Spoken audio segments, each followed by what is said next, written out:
Fit students, instructors, whether you're mine or from a different organization, welcome. I hope you get something out of this video today. What I want to take a minute to talk to you about is how to teach students how to focus their minds during stretches in your class, right?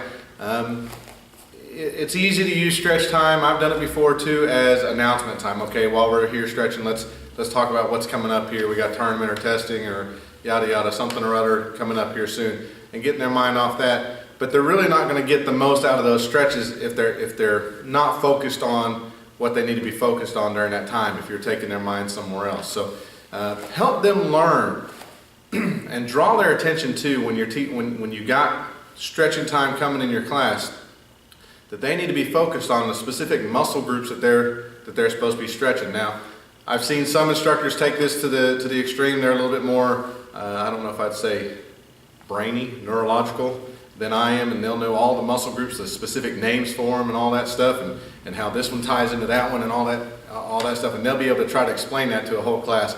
I don't prefer to try to put the explanation out there, but I show them and tell them which parts that they need to be focusing on relaxing. Right? If we're doing certain stretches, I need them to know, look, don't tense that up. In today's day and age, when you get adult students in your class, in your program, at the beginning you're going to find most of them are probably tense. A lot of the adult men nowadays are just really tense in everything they do, in every move they do. They want to show power, but they don't know that it comes from being relaxed, and that their speed will increase as they relax. They haven't learned that yet. So some of them might be because of that. They want to show that they're strong and everything, so they're just tense the whole time. Some of them, it might be kind of out of nerves, right? The young ones, from my experience lately in the last couple of years, especially seeing this more and more often, students, I don't know that they're really pushed per se to stretch a lot in school programs and the gymnastics classes and stuff, or the PE classes that they're in nowadays. That they're really pushed for that as much as what I was when I was younger and coming up and all. So I don't know that it's really talked about as much, and if they're taught how to relax into it. But it's something that we need to stress to them as we're doing this, okay? Here's a couple things I write down better than I go off the cuff, so I'm going to read a couple things I wrote down about this. Stress to them that it's important to recognize that what they're doing is for their own safety and their own health. Stretching out leads to increased flexibility, increased mobility, right? There's guys that can lift 1,000 pounds on a bench press, but they're stuck moving with their arms like this. They don't have that range of motion that we all shoot for and that's important in the martial arts for us. So our goal is increased range of motion, increased mobility. That way, hopefully, as we age and get up there and things start decreasing a little bit in our bodies, we don't become just hunched back in a chair and not able to walk. I want to keep my increased mobility for the rest of my life. I want to keep working on it and keep practicing that every day. So recognize that what you're doing is for your own safety and health. Show them and give them examples of how increased flexibility can help them reduce their injuries and lead to better mobility. I've used this for examples myself. When I was down in Baton Rouge, going to LSU, I joined the program down there, and that instructor invited a few of us to come along with him as he taught the LSU football team in their off season some Taekwondo moves and some Taekwondo stretches, the same basic stretches we used in his class. And the following full football season, they had the fewest number of injuries ever recorded in their program. So, and they did really well that year. I think that was the year they tied for the SBC title, whatever that was. So they did really well that year. They had a great year, and I'll use that because it just kind of ties in with what I'm talking about in class. But if you have memories or something you can attach that's more local and I don't know, more central to you and your town, your student base, then use that by all means. But bring that to them so that way they can figure that out.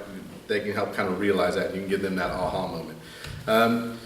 You got to let them know not to resist the pain of stretches, okay? Here's a phrase I'll use a lot nowadays, especially with the kids. A little bit of pain in a stretch now is a lot better than a lot of pain later because you injured yourself, right? So stretch it out now. That's what I've seen a lot with the kids lately in the last couple of years is we get down on the floor, we sit down, we put our legs out, whether it's straight in front of us or we're out to the side or something, and they'll put their hands down, but they're putting their hands down on the floor or on their legs to push backwards, to resist a stretch even. They're not just reaching and leaning forward to try to get that stretch. They don't understand. They just, as soon as they feel a moment of discomfort, they push their hands down and stop.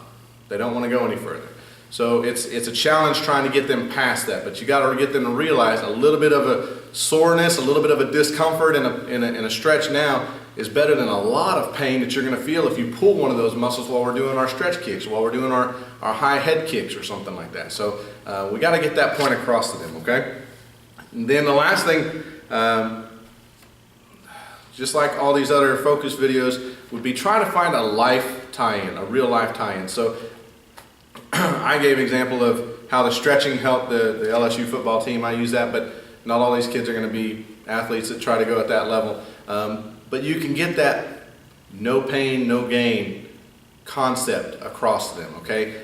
Depending on the age of your class, the life experience of your students, maybe you keep it at a elementary school level and you talk about, well, you know how it's kind of pain in your life, in your daily life, to do homework and learn how to do all the stuff you're learning. Well, guess what? That's really going to help you out later on in life. Here's how learning to do homework and learning how to find answers to problems on your own is going to make you better at being a good worker that can get promoted one day. You know, your boss is going to love you because you don't have to keep bugging your boss and asking questions after they've already told you how to do it and find the solution, right?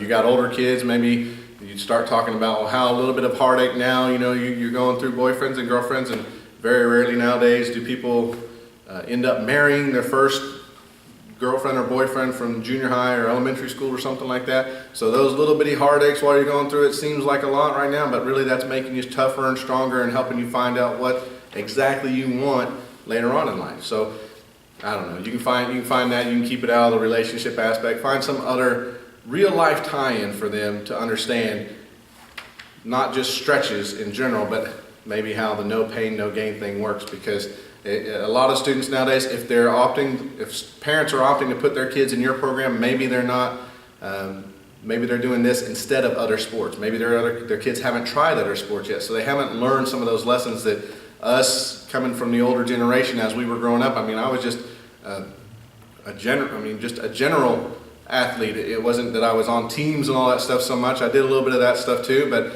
we were always playing sports with our friends, man. We were always outside playing soccer and football and basketball. I mean, it was just what we did. It was fun, you know, being active like that. So, and we learned through that experience growing up, right, that sometimes no pain, no gain. And so find a way to incorporate that lesson as you're teaching them about focus and focusing on, you know, the stretches, focusing on feeling that a little bit, and soreness is okay. A little bit of soreness is okay. You feel a sharp pain, I guess, yes, definitely stop. But teach them about how that can help build them up and make them stronger for the future. So that's this lesson about how to help teach focusing their mind on what they're doing, especially during stretches in your class.